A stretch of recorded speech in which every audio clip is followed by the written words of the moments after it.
Hayate is a broke virgin who ends up on the mafia's hit list after his deadbeat parents run away with their cash. However, when he accidentally saves a billionaire's daughter, she falls in love with him and hires him as her personal butler to pay off his debt in exchange for his late-night services. It all starts when Santa tells a young Hayate that he can't bring him gifts because his dad is too poor to buy them, and his mom doesn't want to pay with a sloppy toppy. The old man advises him to work hard and make something of himself. So several years later, Hayate starts working as a bicycle delivery boy for money. The man rides faster than Flash and makes a name for himself in the delivery business. But mischief follows him wherever he goes. On his way home, he runs into some friends who invite him to the Christmas party buffet, but he says he can't join because he doesn't have enough money. His friends scold him for always yapping about work and money, but he says he has no other choice because his mom and dad treat unemployment like a family tradition.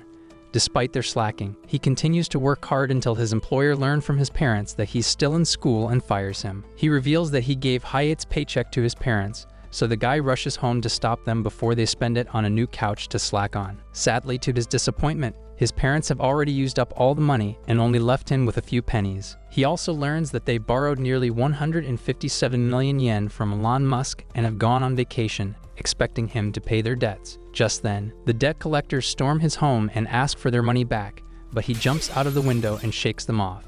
At night, Hayate reflects on how his parents sold him off to the Yakuza and realizes how good guys always finish last. He envisions Santa telling him that hard work always pays off, but he punches the old man in the face and chooses to become a villain. Just then, he sees a girl named Nagi by a vending machine and decides to kidnap her so he can demand 157 million in ransom. Before he can make a move, two guys approach the girl with ill intent, so he scares them off with his 4'2" aura. After they run off, Nagi thanks him for saving her and expresses that she feels cold. Hayate offers her his jacket out of pure kindness, and Nagi is so impressed that she offers to grant him any one wish of his. Desperate to get Yakuza off his back, he demands that she go with him, but Nagi mistakes it for him asking her out. After some hesitation, Nagi agrees to date him, but Hayate has no idea that he now has a girlfriend. He then heads to the phone booth to ask for money from her parents, but foolishly gives them his name, which ruins his plans. As he wallows in misery, a kind stranger lends him her scarf so he doesn't die from the cold. This act hits him so hard that he falls to his knees, crying that he almost kidnapped a sweet girl for money. Just then, he notes some guys pushing Nagi into the car and driving away, so he borrows the stranger's bike and goes after them. Meanwhile, the kidnappers try to mess with Nagi in the car, so she calls out Hayate's name, and the man comes flying in like a low-budget Batman. When the kidnappers try to run him over, he jumps on their car and scares them with his red glowing eyes, which makes Nagi feel immense love towards him. After the police arrive, Nagi asks Hayate what she can do to repay him, and he asks for her help in finding a job right before passing out. Just then, the stranger from earlier, Maria, shows up, and Nagi asks her for help. Soon after, a helicopter arrives to get them, and Nagi declares she's going to hire Hayate as her butler from this day onwards. Later, Hayate finds himself surrounded by soft clouds, completely confused about where he is. Just then, Santa Claus shows up and calmly tells him that he's so useless he couldn't even survive the first episode. Hayate seems to accept the news pretty quickly, and says he has nothing to miss since his parents ditched him anyway, but at least he was able to save Nagi from the kidnappers. But Santa quickly reminds him that he actually tried to kidnap Nagi and also punched him in the face. Realizing how bad that sounds, Hayate starts apologizing over and over again, and just like that, he wakes up in a huge, luxurious bedroom. As he looks around, he starts thinking that he's either in heaven or this is just his poor brain creating a happy illusion to make up for his miserable life. Either way, he decides to enjoy it and thanks Santa for the experience. At the same time, in the mansion's foyer, a doctor is talking to Maria and Nagi, telling them that even though Hayate looks like a fancy slender man, he will be fine and that his body is surprisingly strong. Nagi then tells Maria that she wants Hayate to become her new butler since the previous one, Himigami, is gone. She also mentions that Hayate confessed his love for her in a very dramatic way earlier. Later, Hayate enters the hot spring to enjoy himself, but runs into Maria, which makes things extremely awkward. He's confused why the same person with the scarf from earlier is also in his dream. Maria, trying to distract him, says that his body must be tough if his wounds haven't reopened yet, but almost like she jinxed it. Hayate's injuries open up again, and blood fills the bath as he passes out. Later, Hayate wakes up in the same bed again, wondering what's going on. To avoid more embarrassment, Maria tells him that the whole bath scene was just a dream because she won't be caught dead in a pool with a loser like him. Emotional damage! women. She then explains that he's in the mansion of Nagi, the girl he saved from the kidnappers, after introducing herself as the maid of the family. Maria also mentions his huge debt and asks what really happened at the park. Hayate quickly apologizes for trying to kidnap Nagi, which confuses Maria since she was actually referring to the part where he confessed his love. Nagi then enters, and she and Hayate have a messy conversation where the guy apologizes for trying to kidnap him, but Nagi believes he's apologizing for confessing his love. She says she was hesitant at first, but now that she's given it some thought, she's gonna let him tap it from the back. Maria pitches in and asks Nagi what they should do with him now, so Nagi offers Hayate a job as her live-in butler. Assuming she's showing him kindness even when he tried to kidnap her, he thanks Santa and happily accepts it. He promises to protect Nagi even if it costs him his life, but Nagi, mistaking his ambition for a marriage proposal, gets flustered and tells him to take it slow. In another part of the mansion, Maria tells the head butler, Klaus, about Hayate's new role. She tells him that Hayate is faster than Flash and can even withstand getting run over by a car, but the man thinks Hayate is some kind of robot. When he finds out the truth, he says Hayate is not suitable for the job and tells Maria to let him go. However, she can't bring herself to kick him out, so instead she gives him some chores to do. While strolling through the mansion, he runs into Nagi and shows off his new dress, but Nagi gives him the cold shoulder because it's that time of the month. While Hayate decides to clean the mansion to win her back, Nagi goes into her room and daydreams about getting clapped by him. Just then, Maria enters the room and tells her that Hayate is working hard to win her over, so she should talk to him if something is bothering her. Heeding her advice, Nagi rushes out to look for him. But as soon as she leaves, Hayate shows up and asks Maria to rate his cleaning skills. She's shocked by how well he does the job and wonders how someone like him could be that good. This makes things even harder for her as she can't find a reason to let him go. Hayate, proud of his work, rushes off to clean more of the mansion but accidentally walks into Nagi's study. He sees her drawings on the desk and assumes they're from a picture diary, so he decides to put them back because he doesn't want to invade her privacy. Right then, Nagi walks in, and though she's upset that he entered without permission, she completely loses it when he calls her manga a picture diary. In a fit of rage, she starts throwing things at him like an angry housewife and yells at him to get out. Thinking she meant he's fired, Hayate leaves the mansion, only to be picked up again by the same Yakuza members from earlier. Maria sees him in the car and immediately tells Nagi what happened. Nagi is shocked and says she only meant for him to leave her room, not the mansion. Maria says what's done is done, and they should forget about him, but Nagi says he's the one who saved his life, so she won't abandon him like this.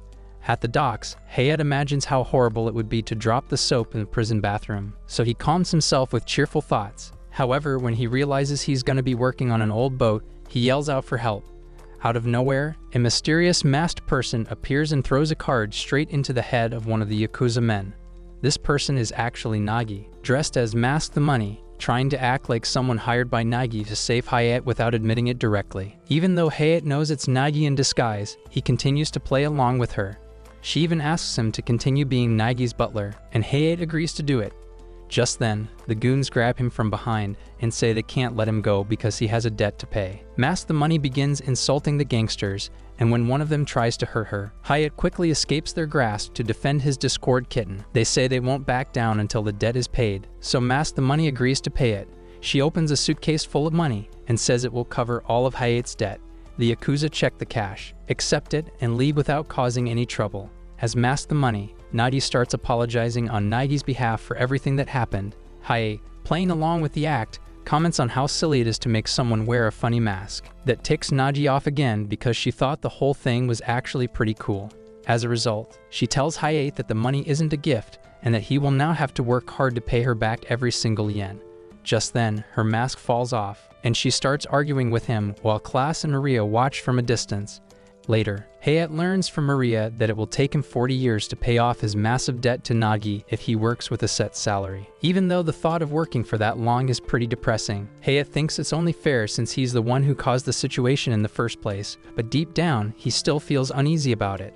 Later on, Hayate and Nagi are sitting together playing video games, and while they're gaming, they start talking about the mansion. Nagi casually tells Hayate that only the two of them and Maria live there, and she even says the place is kind of small, which shocks Hayate because, to him, it feels more like a castle than a house. He nervously says keeping his Drake in the pants is going to be hard living with someone as beautiful as Maria, but before he can explain properly, Nagi completely misunderstands and thinks he's trying to swipe her V card. She starts to get nervous and blushes a little, but the moment Hayate mentions Maria's name, her mood flips, and she gets furious. Without hesitation, she threatens to brutally destroy him, then stomps out of the room, leaving Hayate completely lost and terrified. On December 31st, Hayate is outside sweeping the courtyard while thinking about everything that's happened over the past year. He remembers how his parents left to get milk, how he got involved with Nagi by accident, and now how he somehow ended up living in this giant mansion as her butler. Later, while helping out in the kitchen, Hayate asks Maria what exactly a butler is supposed to do, and she jokingly tells him that he has to act like Nagi's pet. Then, she suggests he stop fretting over it and asks him to go and wake Nagi up from her nap. When Hayate walks into Nagi's room, he freezes in shock after seeing a giant white tiger curled up around her bed. At first, he thinks Elon Musk cooked up a new pet robot, but before he can freak out too much, Nagi wakes up and tells him that the tiger's name is Tama and insists that he's just a really big cat. Still worried for her safety, Hayate prepares to protect her, but then Klaus suddenly pops up from under the bed and introduces himself as the head butler of the Sanzanin family. Klaus immediately starts judging Hayate, saying he's the biggest wussy in this room right now, and that's saying something because they also have a cat here. He then explains that Tama is a stupid cat that only likes Nagi and Maria. As soon as the word stupid comes out of Klaus's mouth, Tama slashes him across the face. Things get even crazier when Tama turns toward Hayate, ready to attack him too, but Nagi interrupts and tells them to stop fighting in her room and to take it outside. Tama wastes no time, grabs Hayate by the collar, and jumps out of the window with him, landing in the garden.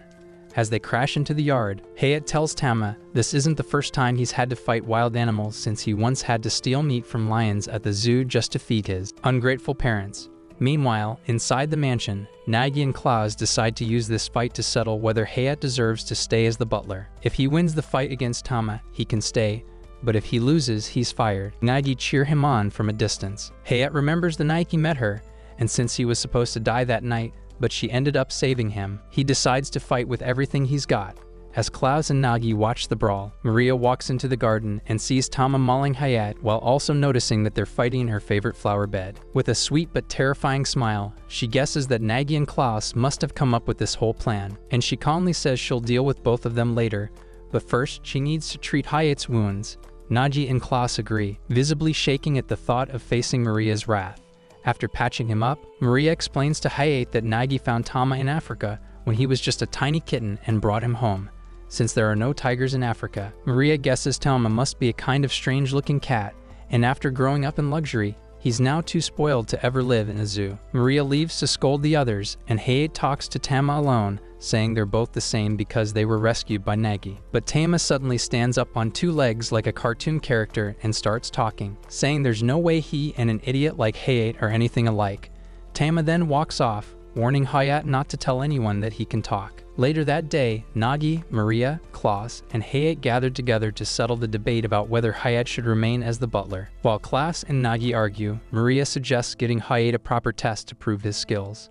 At first, they joke about having him jump from the plane like Tom Cruise, but Klaus eventually leaves to prepare for a real challenge. Maria and Hayate have a short talk where she says Nagi believes in him, and Hayate decides to try his best. When Klaus finally calls them to the testing room, Hayate is surprised to see a robot named 8, built by the Sanzanin Technology Division. Klaus explains that this test is not about strength but about proving he can protect and serve his master. Nagi starts insulting the robot just to see how Hayate reacts, and the robot becomes furious and tries to attack her. Hayate quickly jumps in to protect her, and a wild fight breaks out. The robot starts launching missiles, breaks a sink, and sprays water everywhere, but Hayate stays focused.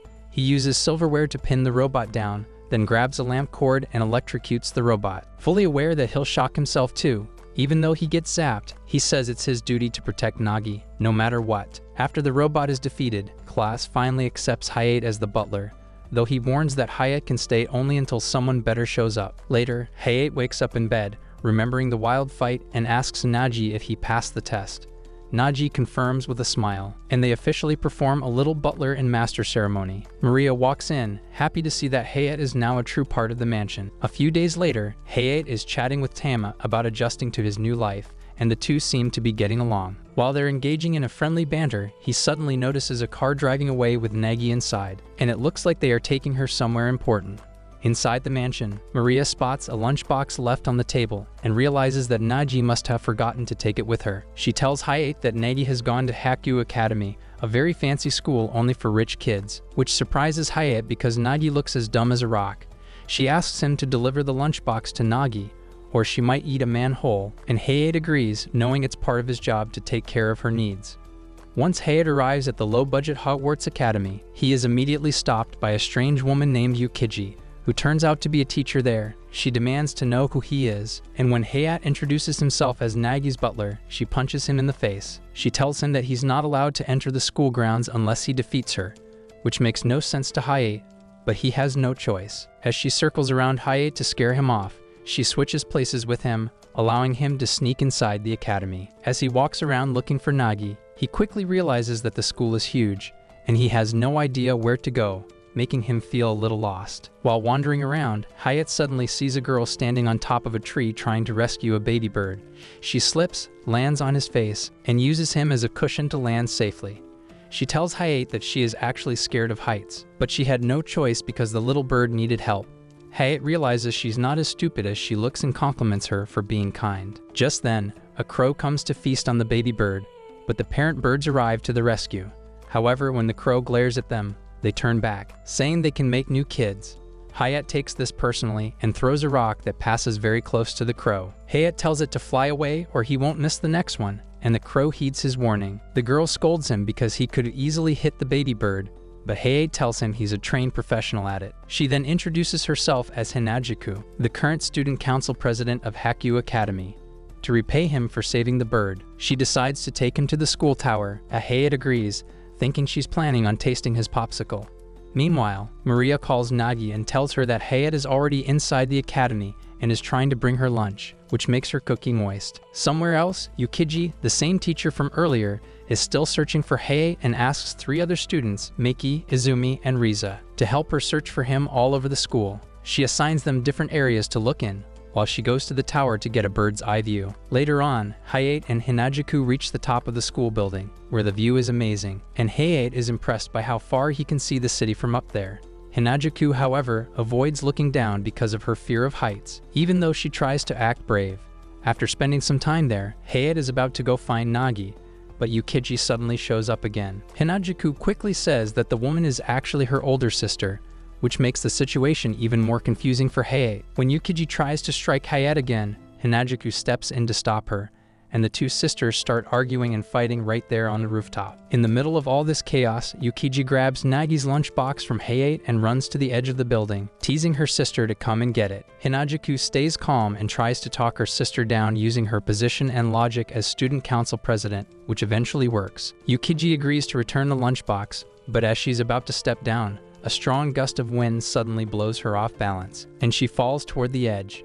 Thankfully, Hayate rushes forward with lightning speed and catches her just in time, saving her from falling. Afterwards, Hayate feels really bad about the lunchbox after everything he went through, and the girls try to cheer him up. Nagi suddenly shows up and says she has already heard about what happened. She doesn't get mad and instead thanks Hayate for going through all that trouble just to bring her lunch. Hayate instinctively runs in and grabs her hand, and even though she's lost in the moment, she quickly regains her composure and tells him to walk her home because a girl's gotta eat. However, Hayate says she still has classes, and it'll take him only a few seconds to go and fetch a new lunchbox. The next day, Hayate tries to wake Nagi up in the morning and get her ready for school, but instead of listening to him, she goes back to sleep without a care. Maria then tells Hayate that Nagi has never really liked going to school or even stepping outside ever since she was a little girl, since she's the only daughter of the rich and powerful Sanzanin family. She was kept indoors from the beginning because everyone was after her assets and wealth, so she never really developed a habit of leaving her home. Hayate realizes the first time he approached her was also to kidnap her for money, so it makes sense why she mostly stays home. However, he has now become the butler of this family and vows to protect Nagi at all costs. Just then, the phone rings, and Maria answers it before handing it to Nagi, saying that she should speak to the caller, but Nagi barely listens and quickly hangs up without even saying a word. Right after that, without warning, a girl suddenly crashes into the mansion, looking irritated and full of energy. Her name is Sakuya, and she's Nagi's relative who's also super rich and confident, just like Nagi. While they're served tea, Sakuya says she came to check out this so-called amazing new butler, and when Nagi says she already saw him, she remembers his ugly face and immediately starts judging Hayate.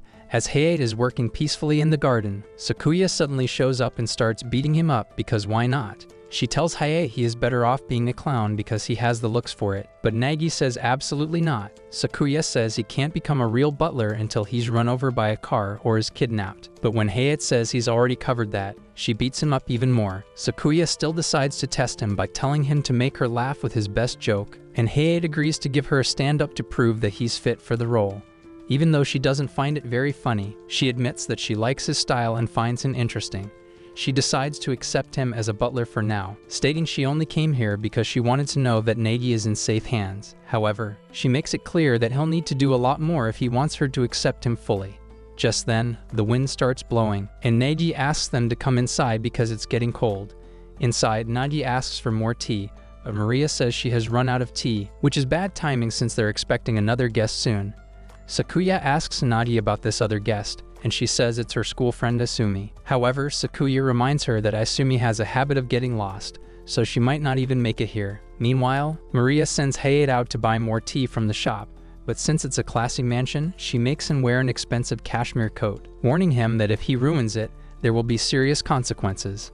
Elsewhere, Isumi's butlers find a letter in her room, telling them she's going to Nagi's place. They start to panic because Isumi is dumber than a chat GP trying to play chess, and decide to look for her before her parents find out. Meanwhile, Hayate walks through the streets, trying to be careful, barely dodging a paint bucket and an old man spilling food on him. He also deflects a bunch of squid shot in his direction, and even though others praise him for saving the day, Hayate gets increasingly cautious because he doesn't want to ruin the coat. As he continues walking, he ends up passing by the same park where he first met Nagi. There, by the vending machines, he sees Isumi looking confused. She says the machine is broken, but Hayate notices she's trying to feed it a talisman instead of money, and he gently explains how vending machines work. Isumi tells Hayate she's lost and doesn't know where to go, so Hayate feels like he should help her, even though in his mind, he wishes he could just run away from all the trouble. Before they can figure out what to do next, a group of wannabe Agent Smiths suddenly appears and surrounds them without warning. They demand he hand her over, which leads him to believe they're kidnappers, when in reality, they're Isumi's security guards. When they lunge in to attack him, Hayate quickly grabs Isumi's hand and tries to escape, running through the park with her by his side, but they nearly fall into a lake in the process. Hayate quickly uses the coat as a rope to hang from a tree, but the coat tears up and he falls into the lake anyway. Worried about what Maria will say when she sees the ruined coat, Hayate starts to panic. Isumi kindly offers to pay for the coat since it got ruined because of her, but Hayate smiles and thanks her, saying that her kind thoughts are more than enough, which surprises Isumi. He gently tells her not to worry and promises to protect her from the strange men in black they saw earlier. Isumi starts to explain that those swordsmen weren't just random people, but before she can finish, Hayate interrupts her, saying he knows they're from an evil organization that wants her for the money. While he's yapping, she starts drying Hayate's wet face and tells him to hurry home or else he'll catch a cold and die. Right after she says that, Hayate sneezes loudly, which scares her because she thinks she is too late to save him. Hayate laughs and says he's not dead yet, then decides to take her somewhere safe just to be sure. Hayate brings Isumi to the Sanzanin mansion, which turns out to be her real destination all along since she was actually supposed to be a visitor there.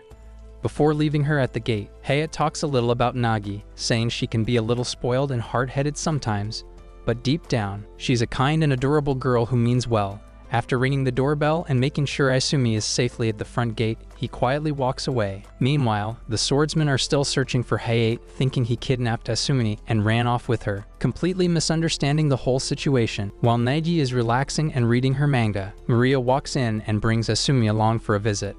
Nagi is surprised she came so fast because she was sure Isumi would get lost, and Isumi says her hunch was correct. Izumi calmly tells Nagi that her new butler was the one who brought her here, but something bad might happen to Hayate if they don't hurry up, which makes her panic.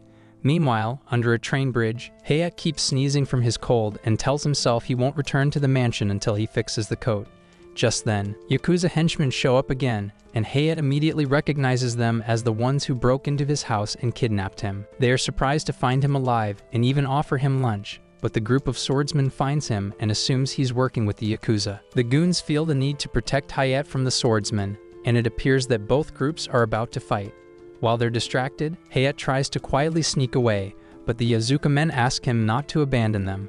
when he says he's not even a part of their group. The swordsmen call him a wussy for abandoning his people. Not only does it make him look bad, but it also turns the Yakuza men against him. Faced with imminent death, Hayate realizes he should have just returned the coat to Maria, and she would have gladly forgiven him, but now he's stuck here due to his poor choices. With no other choice, Hayate is forced to fight both the Yakuza and the swordsman by himself. At the mansion, Nagi rushes to the main door, urging everyone to look for Hayate or he might die. Maria assures her he has enough plot armor to survive this, though she can't say the same for the jacket. That's when Isumi tells them the jacket is already ruined because he used it to save her life. Before Nagi can think of a punishment for him, a worn-out Hayate who somehow survived the battle makes it to the mansion. Before opening the door, Nagi asks the others to be nice to him, but then asks Isumi if he said anything about her. Isumi says he called her spoiled and hard-headed, which makes her quite angry. Just then, Hayate opens the door, but Nagi shuts him out, dropping some slurs before heading upstairs. That night, Hayate catches a cold from everything he went through, and Nagi calls him a weak bum. However, Maria tells her that he was left out in the cold weather with wet clothes for hours, implying that Nagi is at fault for making him sick. Nagi refuses to take accountability, but when everyone in the room gives her a cold stare, she starts throwing a tantrum. Later, Isumi visits his room and brings him a milkshake, telling him to drink it so he can get well soon. She says even though Nagi is the main culprit here, she is also responsible because he fell into the lake to save her. After tasting the milkshake, Hayate compliments Isumi, but she says she's just a girl, which makes Nagi jealous.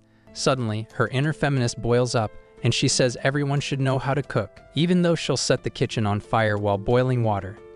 Despite that, she decides to cook a meal for him, though Hayate looks nervous since he knows Nagi is so bad that she will make Gordon Ramsay quit. In the kitchen, Nagi asks Sakuya to taste her food, but instead of helping, Sakuya quietly sneaks away with a plate full of snacks. Even Tama is nervous because if cats really have 9 lives, he's going to lose all of them in one go if he tastes Nagi's cooking. Meanwhile, Maria apologizes to Isumi because she got into trouble because of Hayate. She gets all shy, saying Hayate actually saved her, which makes Maria wonder if she's going to slap her kitty thinking about him.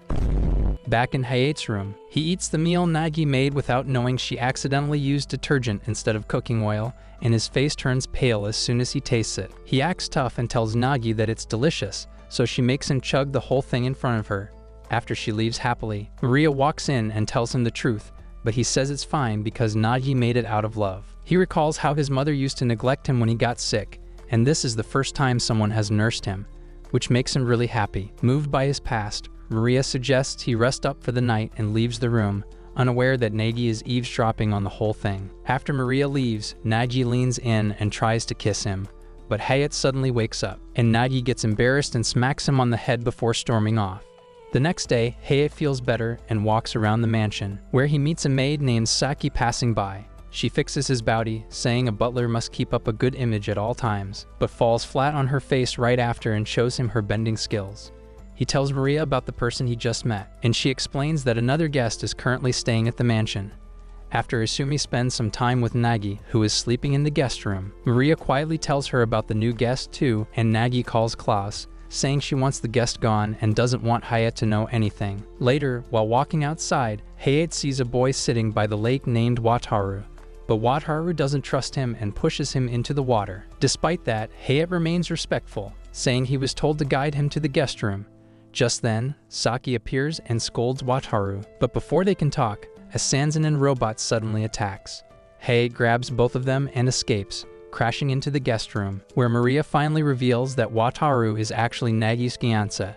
After Hayate finds out that Wataru is actually Nagi's fiancé, Nagi quickly assures him that it was something her family decided, because in her mind she's already had 3 kids with Hayate. Nagi starts thinking that Hayate must be angry about the idea of her getting married, even though he doesn't feel that way at all. He even tells Wataru that he's lucky to slap $1 million cookie, but Wataru starts dissing her, which makes her angry. Things quickly get tense between Nagi and Wataru, and after a short argument, the two of them start fighting. All the noise wakes up Isumi, and the moment Wataru sees her, all the blood rushes down to her funny bone, and he forgets about the fight with Nagi. Izumu politely asks if he came here to Nagi's new butler, and the guy has fallen so hard that he agrees without thinking. When Isumi asks why he was fighting with Nagi, Wataru says he and Nagi are best friends, which Hayate finds weird. However, Maria figures he's acting this way because he wants to taste Isumi's cookie. much to Hayate's surprise. He questions why they're still engaged if they don't like each other, and Nagi adds that she would call it off if Wataru manages to raise Isumi up. Hayate realizes all he needs to do is play wingman, and Nagi will be free from this engagement. He then asks Isumi what she would like for breakfast, and when she replies to him in a shy manner, Wataru realizes she'd give him her V-card if she could. When everyone is about to leave, Wataru becomes jealous and angry at Hayate, thinking that he might steal Isumi away from him, so he challenges Hayate to a sword fight outside the mansion. As they head outside, Hayate wonders if pre-breakfast sword fights are a thing among celebrities, but Nagi explains Wataru is just jealous. Nagi wants Hayate to crush Wataru just to show how strong he is, but Hayate comes up with a plan to help Wataru and Isumi get closer instead. He decides to lose the fight on purpose so Wataru can look good in front of Isumi. As Wataru comes running in, Hayate easily disarms him with just his finger, but then pretends to get hurt. Unfortunately, the plan doesn't work the way Hayate hoped because Isumi thinks Hayate is just really kind for letting Wataru win. This makes Wataru feel even worse, and he ends up crying like a little bitcon before running away from the mansion. Meanwhile, Nagi thinks Hayate is acting cool and is angry on the inside because she didn't tell him she has a fiancé. Back inside, Hayate feels guilty and wants to apologize to Wataru, but Nagi believes he only proved he's a little wussy when he cried. Despite that, Hayate decides to go to the city to find Wataru and apologize to him in person. Because none of these rich brats ever took public transport, Nagi insists on going with him, and she also brings Isumi along, planning to take the subway to get there. Maria worries it won't be safe for dummies like them, but Hayate assures her more than 1 million people ride trains every day, and it's perfectly safe. However, even before they can get to the station, Isumi somehow disappears again, so Hayate and Nagi end up going to the closest subway to look for her. When they finally arrive, they're surprised to see that it's not a station at all but actually a construction site underground. While trying to find a way out, Hayate learns that Nagi is afraid of the dark, so he promises to stick by her at all times, which makes her cookie moist. All of a sudden, they find themselves next to a whole rave of rats, and Hayate grabs Nagi to make a run for it. While escaping, he runs into Isumi, who uses her politeness to control the rats, then scares them all off with a talisman, which confuses Hayate and Nagi. Later, back at the mansion, Sakuya tells Isumi that the subways are connected to Brazil, and she should go to Rio de Janeiro, which is on the other side of Japan. At the same time, Nagi asks Hayate to deliver a bag to Wataru while he's out in the city, confident that it will make up for all the pain he suffered at his hands. When Hayate reaches the city, he runs into Saki again, and she helps lead him to the video store where she and Wataru both work. However, he notices that Saki is avoiding his touch, and when he confronts her, she starts yapping about how no man has carried her in his arms like he did when they were being chased by a robot. Once in the store, Hayate gives the bag to Wataru, and it turns out that the bag contains some videos Wataru had lent to Nagi a while ago. Saki then reveals that the Tachibana group has been on the verge of bankruptcy, and this video rental store is its last stronghold. Wataru adds that his parents want him to marry Nagi so they can inherit her wealth, but he believes nothing good would come from greed. Instead, Wataru wants to work hard in this rental store and bring fame back to his family so he can marry Isumi. Hayate doesn't understand why Nagi would rent a did when she can just buy one, and Wataru says it's because they have some very rare stuff that's not for sale. Seeing his dedication, Hayate apologizes for everything and says he wants to join the video store, but Wataru tells him he's already registered. That's when Hayate finds out that his father, Shun Ayasaki, was the one who used his name to borrow videos and never returned them. Realizing he now has to pay the late fees, which accumulate to nearly 157 million yen, Hayate feels completely defeated even after returning to the mansion. Meanwhile, Isumi is at the subway station, getting ready to go to Rio de Janeiro. Days later, during breakfast, Nagi and Sakuya argue at the table, and after they finish eating, Sakuya heads off to school as usual. Hayate then suggests that Nagi should go too, but she refuses, saying that she wants to stay home because Isumi is still visiting. However, Nagi also admits that even if Isumi wasn't there, she wouldn't go to school because she wants to be around him. Later, she wonders why Hayate keeps pushing her to attend school if that means they have to be apart, and that he doesn't understand how she really feels. Meanwhile, Hayate is sweeping outside when Maria asks him what kind of girls he goons to, because she wants him to consider Nagi as an option. Hayate gets flustered and assumes that Maria is inviting him to her chamber of secrets, so he blurts out that he prefers older women. Maria looks a bit sad, which confuses Hayate even more, but their awkward moment gets interrupted when Nagi calls him back inside. At school, the girls are checking the attendance book and realize that Nagi is absent once again. They mention that she's recently hired a new butler, and out of curiosity, they decide to go check things out themselves. Back at the mansion, Nagi tells Hayate to wear a sailor outfit. Hayate refuses right away, but Nagi admits she just wants an excuse to keep him close. Now dressed as a femboy, Hayate thinks it's embarrassing and feels like she's being cruel, but Nagi insists he actually looks good and even starts taking pictures. Hayate protests, saying Klaus would fire him if he saw him dressed like this, since Klaus believes butlers should always act manly and respectable. He nervously says he doesn't want anyone to see him like this, especially Maria. Right then, Maria walks in and sees Hayate in the sailor uniform. Hayate tries to explain that Nagi made him do it, but Nagi tries to twist the story and says he wanted to wear it himself. Maria tells him not to worry, saying she doesn't think he's into cross-dressing, much to his relief. Then she turns to Nagi and scolds her for being childish, but Nagi defends herself, saying she just thought the outfit would suit Hayate. Maria laughs and then heads over to Nagi's closet, pulling out a frilly dress, and says it might look even better. Nagi joins in and suggests trying a skirt too, and when Hayate tries to quietly sneak away, he accidentally steps on a game controller, which gives him away. He quickly says he has important butler duties, but the girls declare that dressing him up counts as part of his job. Now they dress him in a catgirl costume, complete with oversized paw gloves, even though he's already a wussy. Both girls are shocked at how cute Hayate actually looks in it. Nagi is delighted and asks Tama, her pet tiger, for his opinion. Tama wakes up, sees Hayate in the outfit, and immediately decides to tap it from the back. He jumps on Hayate, tackling him through a window and clinging to him. Hayate gets annoyed and throws Tama off, then tries to sneak back inside without anyone else seeing him. Unfortunately, Klaus is in the garden, and Hayate tries to avoid him too. But once again, he steps on another game controller placed for plot convenience, and Klaus turns around. Mistaking Hayate for a thief, Klaus starts chasing him, and the catgirl outfit slows Hayate down. Hayate decides he has no choice but to fight, but he doesn't want to be recognized. So, he covers his face with a ribbon and convinces himself that doing this will unlock some kind of secret power. Sadly, it doesn't work, and Klaus easily knocks him out. Looking down at Hayate, Klaus assumes he's a girl and begins blushing, just as Klaus is about to hop on him like your mom on a bepti. Emotional, damn it! Maria shows up and punches him out with a spring-loaded boxing glove. Hayate thanks her for saving him, and she hands back his normal clothes. Nagi watches him simp for Maria from a distance and feels jealous, then teases Hayate by saying she'll show everyone the pictures she took. Hayate begs her not to, and she says she was only joking while walking about. Meanwhile, the girls from the school secretly watch from the background, and they mistakenly assume that Nagi has hired a new maid as well. Meanwhile, Klaus stands alone with a rose in his hand, hoping he runs into that pretty lady again so he can confess his love. Later that night, Hayate tends to his injuries when he notices that Isumi is also in the room.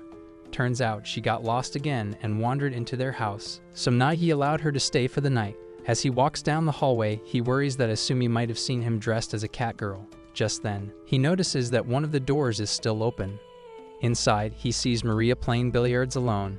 He asks her why she's still up, and she explains that since Isumi is staying over, she doesn't need to sleep in Nagi's room tonight.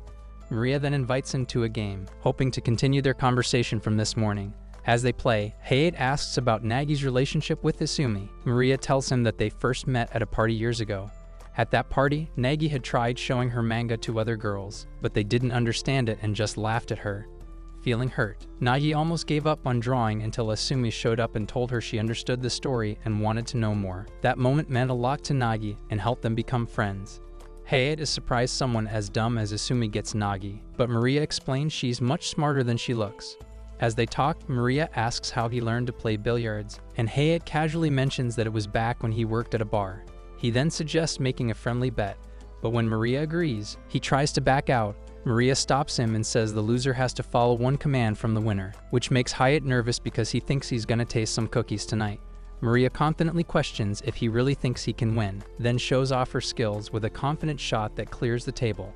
Hayate asks what she'll do if she wins, and Maria casually says she'll change his debt to 200 million yen because the current number feels too awkward to her.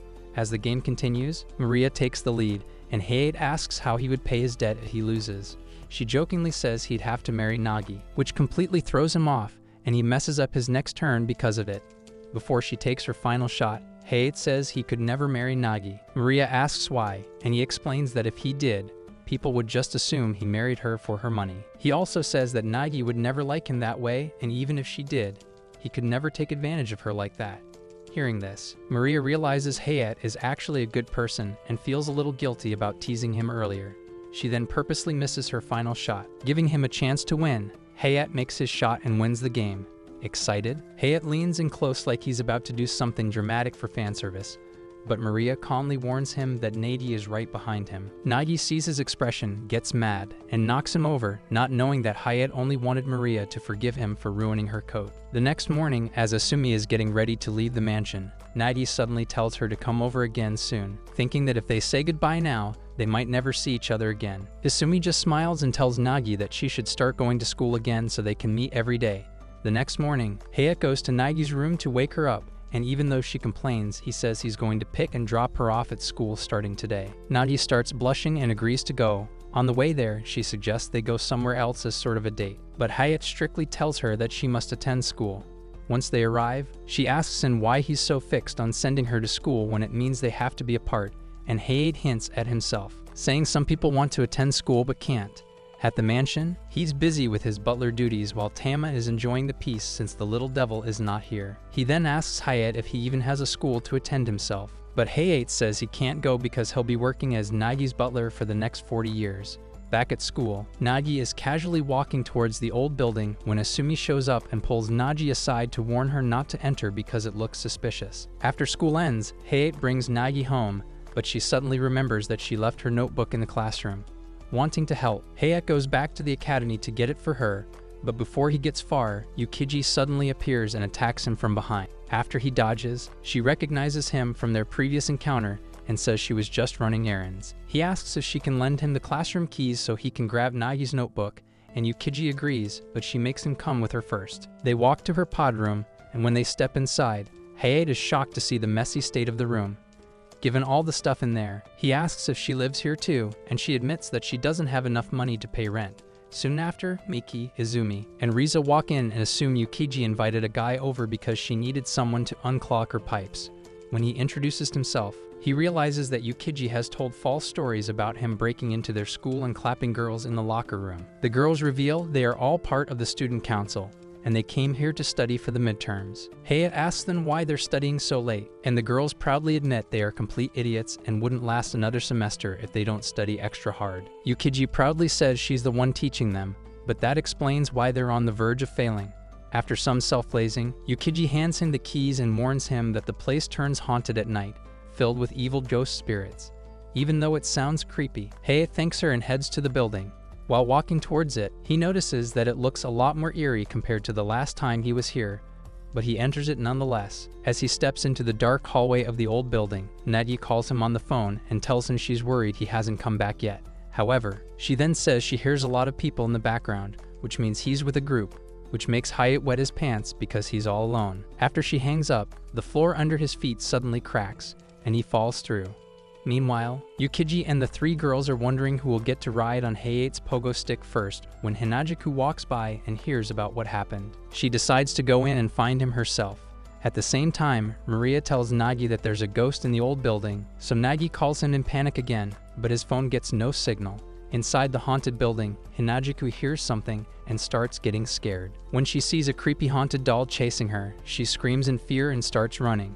Hayat hears her scream and rushes over to help her, just in time to destroy the haunted doll. She immediately hugs him in fear, but then smacks him in the face for coming here all alone. After that, Hayat tells her they should leave before things get worse, but Hinajiku refuses, saying she wants to defeat whoever is behind the haunted building. Hayat follows her, thinking that maybe she's just as stubborn as Nagi.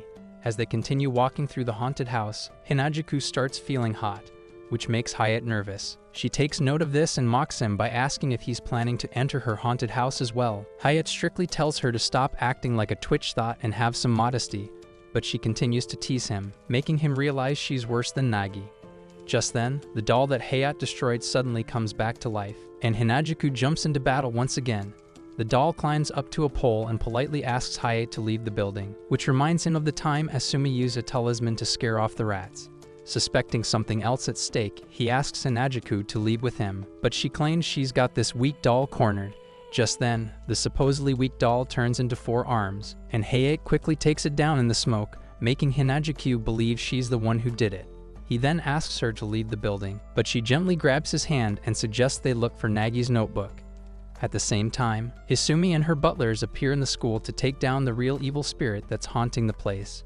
Eventually, Hayate finds the notebook and makes it back to Nagi safely.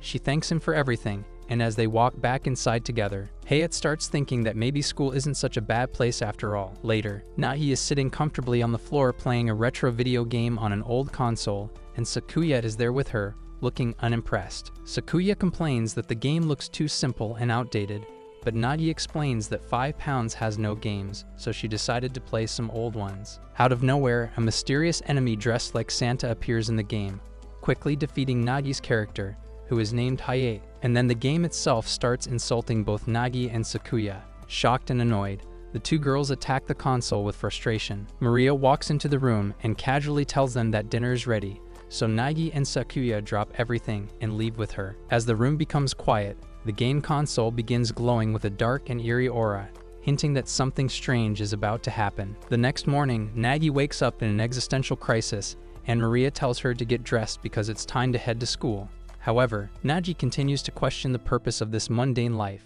Later, Nagi and Maria see an old clip of themselves, and Maria breaks the 4th wall, telling her that it's from 2 episodes ago and everything that'll happen from here on will be a recap of the events they never showed the audience. Before, she jokingly says that the plot gods wanted to add a complex episode to confuse the viewers, so Nagi says she's gonna use it as an excuse to skip school. As they continue watching, Sakuya bursts into the room with the possessed video game console in her arms, yelling that it's being controlled by a demon. She calls in her butlers to destroy it, but they fail, and the demon fights back by flooding the room with takoyaki launched from the TV screen, causing chaos everywhere. Meanwhile, in the demon's castle, which turns out to be just a tiny house standing on top of a tall pillar, a strange girl with giant pom-poms and a talking skull on her head reveals herself as the final boss of the game. She's waiting for a hero to enter because if she defeats that hero, she'll be set free from the game forever. She sets up traps all around the Sanzanin mansion, disguising them as video game controllers, but most of them are crushed or ignored. Outside the mansion, the student council trio, Miki, Izumi, and Riza, arrive to check why Nagi skipped school today, but decide to leave when they find the door locked. On the way back, Miki finds one of the game controllers still intact, and as soon as she picks it up, the trap activates, pulling them into the video game world. Inside the game, the trio is shocked to be called the heroes, and a slime monster appears right away. Miki uses Riza as a shield, letting the slime yeet her first, and then the slime turns toward the other 2 girls. It launches a ghost head as an attack, terrifying them, but the demon suddenly strikes the slime with a powerful lightning attack, destroying it and saving them. However, Izumi gets hit by the shockwave and takes some damage. As they continue their strange adventure, Riza, who is now in a floating coffin, is somehow still tagging along. She then asks them to find ways to revive her, but they discover she's alive in the coffin and pretending to be dead to escape all the fighting. Back at the mansion, Isumi senses the demon's presence and tries to track it down, but as usual, she gets lost and ends up wandering into the bathhouse instead. Since she's already here, she decides to enjoy herself. Back in the game, Miki suddenly gets fired up with excitement and throws her phone at the Demon King's tall castle pillar, which transforms into a giant robot. Her phone magically returns to her hand, and she uses it to call for help. Out of nowhere, Hinajiku appears behind them and demands to know why they're stuck in a video game. Seeing her attitude, the demon thinks she's the perfect candidate for being a hero and lowers a huge banner from the sky, asking them to come to her tower for a final battle, while also dropping equipment and gear for them. After they gear up, the battle begins, with Hinajiku and the trio now dressed in armor and carrying all sorts of weapons. They reach the demon's tower, and the demon proudly prepares her final move, only for it to fail miserably when a frying pan falls from the ceiling and knocks her out, ending the game instantly. In the ending scene of the game, the narrator says that the heroes defeated the demon and returned safely to the real world, but all their memories of the game were erased. A few days later, Maria tells Nagi that they should visit her grandfather, who lives far away, and she wants to introduce Hayate to him as well. But Nagi doesn't like the idea at all, and she even warns Hayate that meeting her grandfather could be dangerous, saying that Mikado, the head of the Sanzanin family, might force the plot gods to turn him into filler. Even so, they head out together to visit him, and on the way, Sakuya joins them since she's also related to the Sanzanin family. Sakuya gives Hayate a warning too, telling him that Mikado is not someone to take lightly. When they arrive at Mikado's huge mansion, Hayate finally realizes that Mikado is the Jeff Bezos of this world. Once they land, several butlers and maids come out to greet them, but Nagi gets sad because they're nothing like Maria. Suspecting Hayate to be an imposter, they rope him up, which makes Hayate feel even worse about his already unlucky life. However, once they learn that he's Nagi's new butler, they let him go. Later, while they sit in the guest room, Hayate keeps thinking about how out of place he feels and how he clearly isn't welcome there, but Nagi tells him to stop being a little bitcon and just deal with it. Maria then asks Nagi to change her outfit, so she kicks Hayate out of the room. Trying to clear his mind, Hayate walks outside and sees an expensive vase, wondering if he can repay his debt by selling it off. Just then, an old man shows up and tells him it's only worth 5 million, so it won't be enough.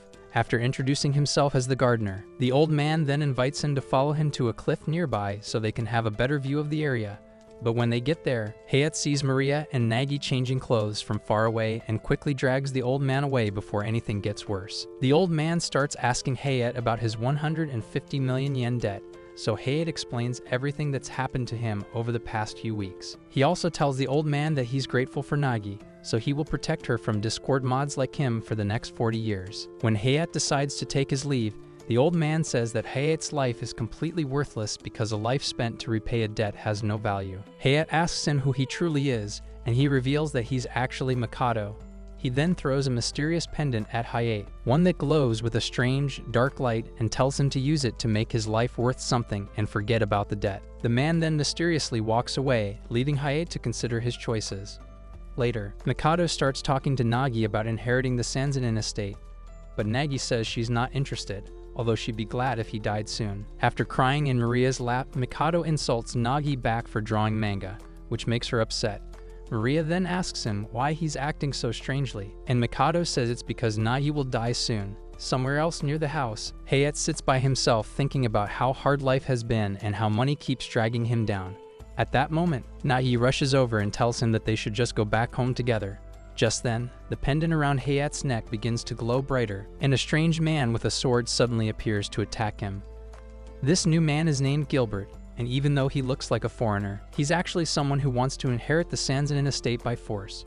Before she came here, Mikado told Nagi that when he dies, she will be the only one who can inherit the family's estate. But he also said that when that day comes, others will try to take it from her. To save her life, Mikado decided to give away all his wealth to the person who could make Nagi cry, which is as dumb as it sounds. Nagi refuses that kind of future and won't hand over her estate, so Gilbert decides to beat Hayate instead, hoping it'll make her cry. Hayate suddenly sees a future where Nagi suffers due to a lack of money, and he knows he can't let that happen. He recalls the old man's words and all the times Nagi was kind towards him, so he decides to fight back to protect her future. Even though Gilbert is armed with a sword, Hayate doesn't hesitate. He charges in and knocks Gilbert out with a single powerful kick. After the fight, Hayate makes a promise to Nagi that no matter what happens, he will protect her from anything that tries to hurt her. Nagi starts blushing in 50 shades of red and hesitantly shakes his hand, thanking him for being by her side. As Hayate, Nagi, and Maria prepare to head back home, Mikado warns Hayate not to lose the pendant, since it could be important later.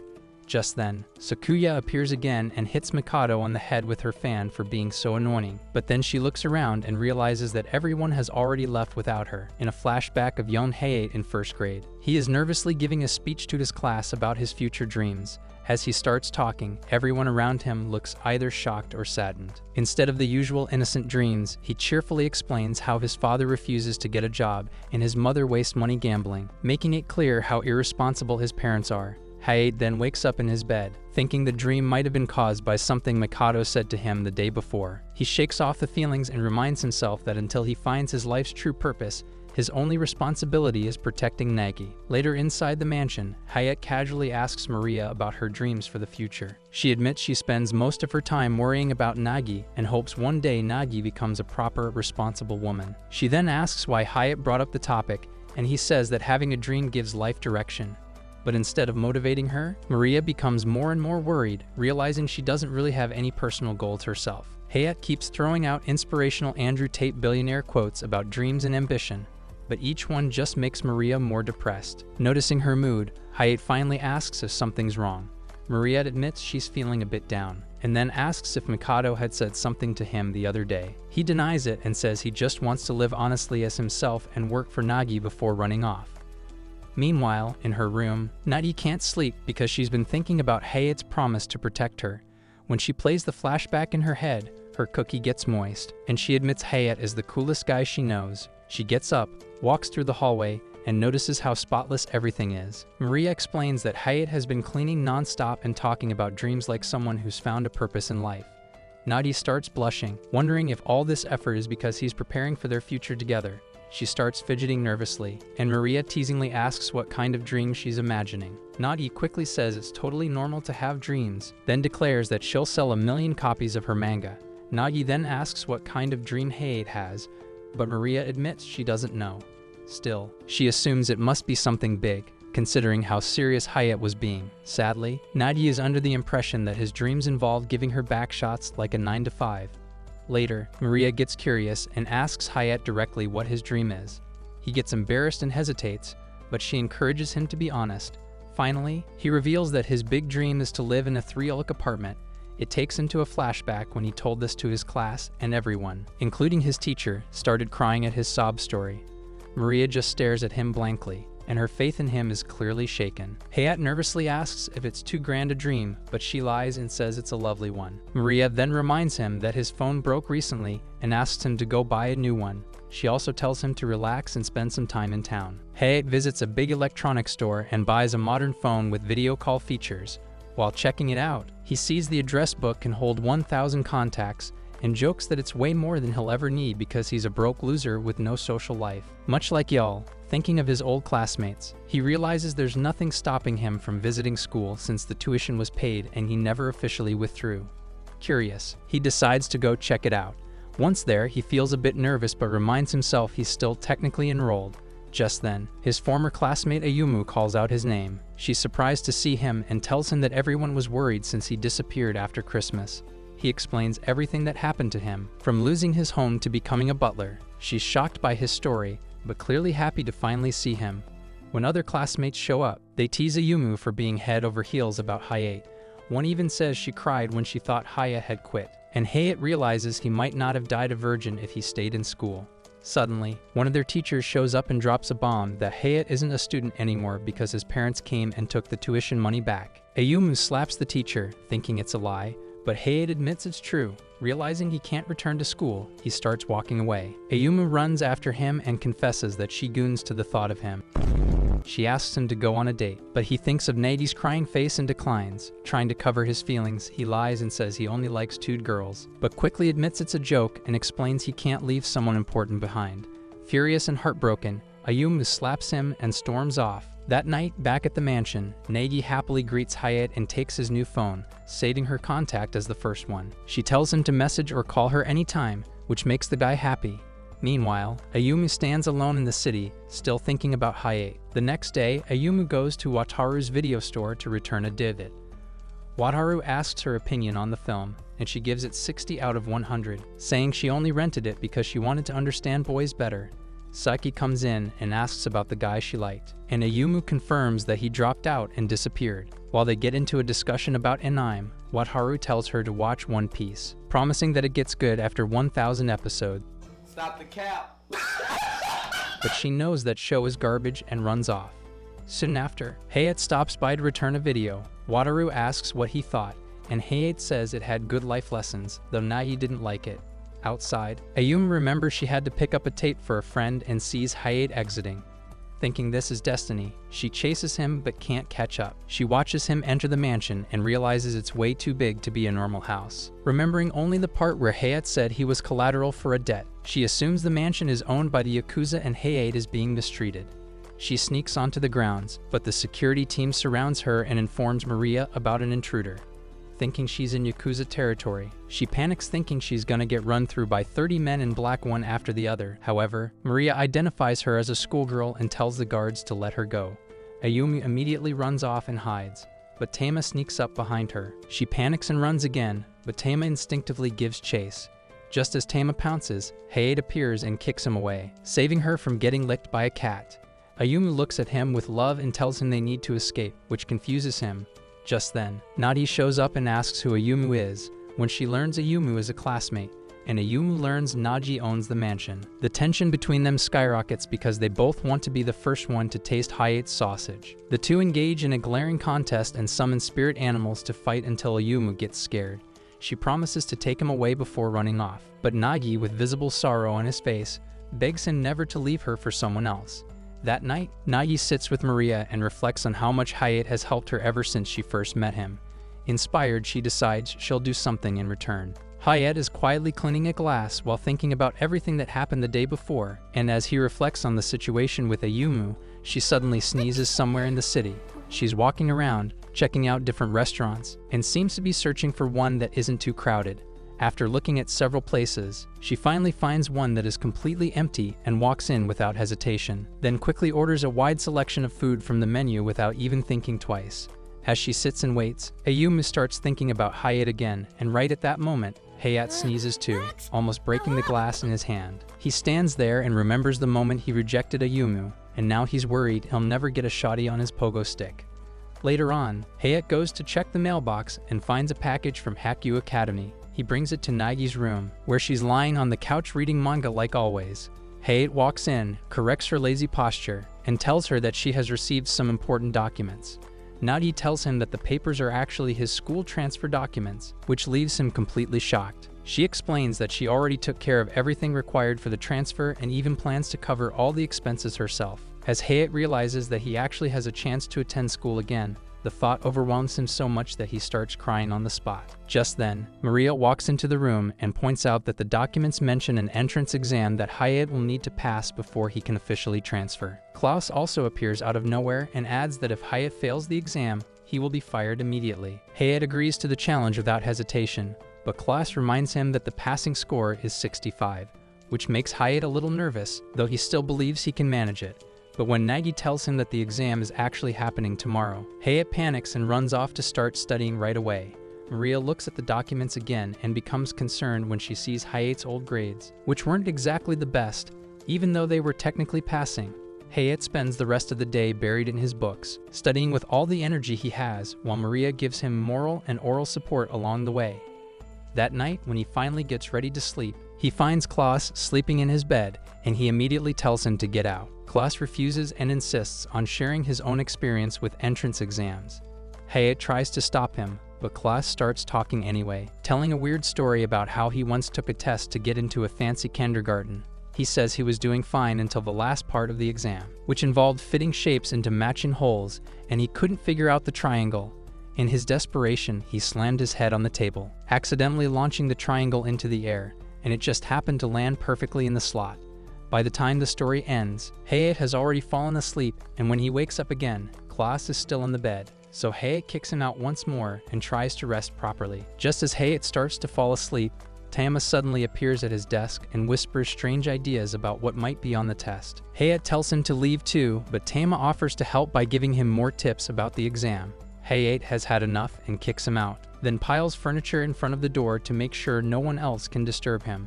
But Tama manages to sneak in again, this time from the ceiling, and starts bugging Hayate all over again. In frustration, Hayate grabs him and throws him straight out the window.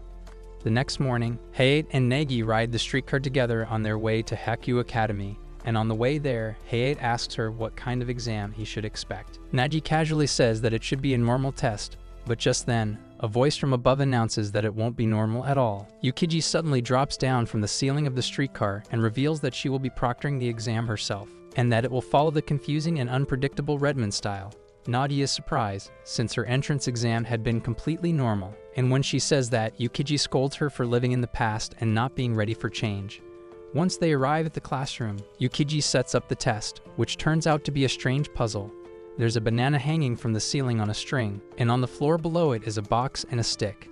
Nagi immediately gets mad, thinking that Yukiji is trying to mock Hayate with such a silly test. But then she realizes that the nature of Redmond exams is often misleading, so maybe her first thought was wrong. Hayate takes a closer look and comes up with his answer. He believes that the goal of the exam is to measure the height of the banana, not to grab it using the tools. He realizes that the tools are a distraction, so he simply grabs the banana with his hand. Since it's hanging low enough, He peels it open and takes a bite, but suddenly he notices a group of monkeys in the room who had failed to reach the banana. The monkeys become furious and charge at him, and instead of running away, Hayate decides to fight them. Yukiji is impressed that he chose to fight rather than flee, while Nagi wonders if she should put Peta on speed dial. After the chaos, Yukiji admits that the test wasn't real and says it was useless for measuring intelligence, which makes Nagi furious all over again. After the fake test, Hayate finally sits down to take the real one, though now he's mentally exhausted. Once it's over, Nagi asks him how it went, and Hayate says he was at least able to answer all the questions. Nagi feels completely sure that he passed and starts planning a celebration right away.